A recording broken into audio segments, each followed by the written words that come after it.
Hey, this is Justin. We're talking about training the mind to produce and to be able to create. So I say with my kids, they can watch anything that they want as long as they produce something. Not anything that they want, but they can sit and watch it as long as they're producing something on the back end, as long as they're creating something after they watch the video. So I might actually sit down with the kids and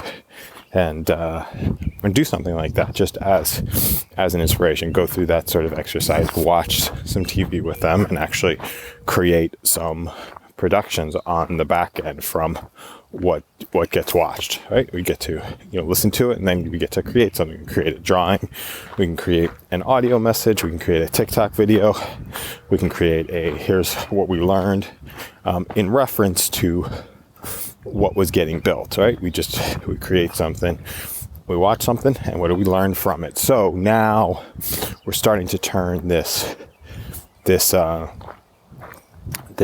kind of ridiculous consumption time, I won't even call it ridiculous consumption time, mindless consumption time, into active production. So they can create audio messages, they can create blog posts, they can create books, they can create different things. But now you start to integrate the work that you're doing. Because I think it's interesting, a lot of what gets consumed is in response to, it's in response to, we can do all of these on order, in response to, a lot of what gets consumed is in response to, I lose my train of thought here, boredom, right? There's the avoidance of boredom. That's a big one for the kids. So as long as we keep the minds active, we keep the minds active, we keep the mind producing.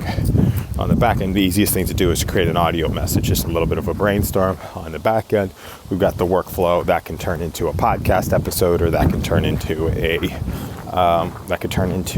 something else, right? That could turn into a transcription.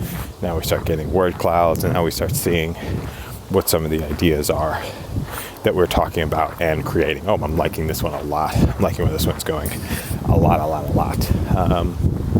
Seeing where the different angles are, right? And now we start to see the workflow of these audios and see which one of these turn into something. They're little crypto assets. They're little assets. Every single audio message is a little bit of a little asset, and now what you do with that asset is what really matters.